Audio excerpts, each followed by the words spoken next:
Good evening, ladies and gentlemen. This is your ticker guy coming at you from wonderful Niceville, Florida.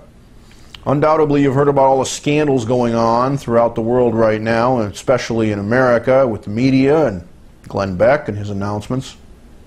They're irrelevant. For more than 2 years now, I have written tickers and attempted to educate the American population on what's really going on with the banking system, the bailouts, and all of the nonsense. Tonight, I'm going to tie it all up. And I'm going to issue a call to action for every man, woman, and child in this country. You, ladies and gentlemen, have been lied to. Knowingly, willfully, intentionally. Those of you college students who have economics classes, your professors have been lying. They have not presented this information to you. If they had, you'd be in the streets right now.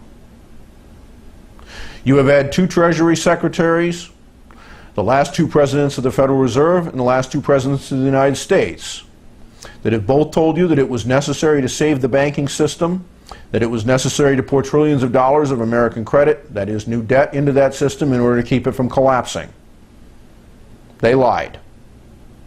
It is impossible to keep it from collapsing.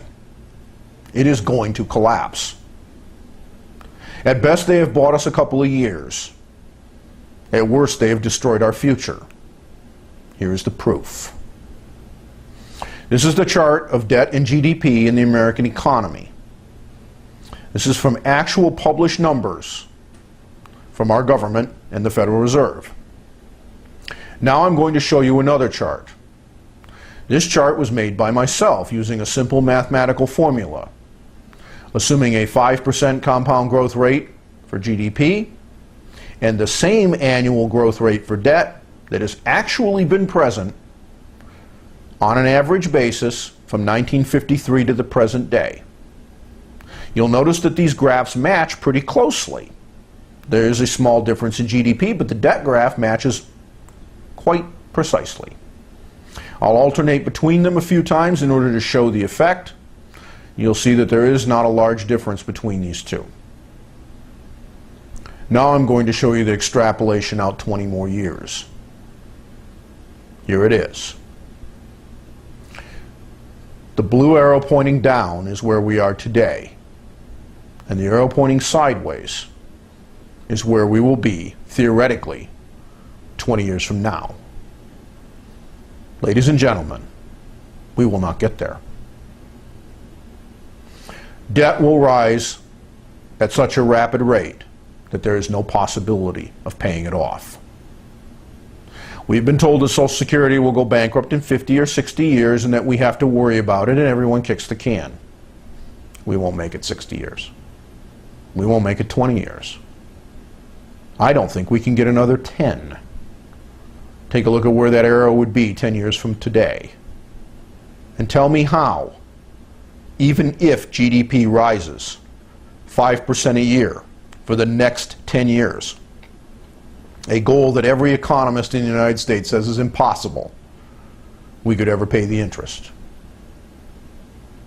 In the year 2000, the correct solution was to force the contraction of credit to a sustainable value and take whatever hit might come from that. It would have been, by my figures, about 10% of GDP. A very mild depression or a very serious recession. Instead of doing the right thing, Alan Greenspan, in concert with the government, decided to loosen credit further and blow a bigger bubble. They tried to kick the can. That is why we are where we are today. We cannot do it again. The graph makes clear, ladies and gentlemen, that it's not possible to continue to do this. There is no solution other than to intentionally force the default of that debt which cannot be paid, and take whatever damage comes to the gross domestic product of this country. Yes, it will be bad, horribly so.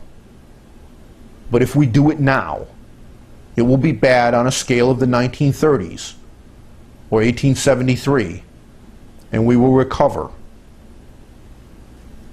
If we put it off, we will lose our nation. This is not conjecture. This is mathematics. Every major bank in this country will likely be driven out of business by doing the right thing. All of them. The government knows this. The Federal Reserve knows this.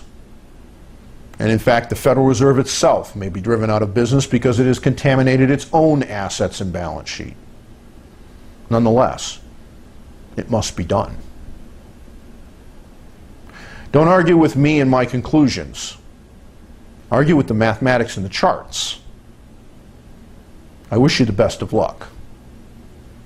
And while you're at it, ask your teachers, ask your professors, ask your congresspeople, some of whom, by the way, are business people and bankers and know this. Why are they lying to you? Yes, we have a very rough road ahead of us in America, ladies and gentlemen. But we need to take that road now. Well, we can still make it down, rather than going off a cliff. The time to act in a correct fashion was in 2000, then again in 2007, then again in 2008. We cannot kick the can any longer. I'm your ticker guy, and that's my opinion.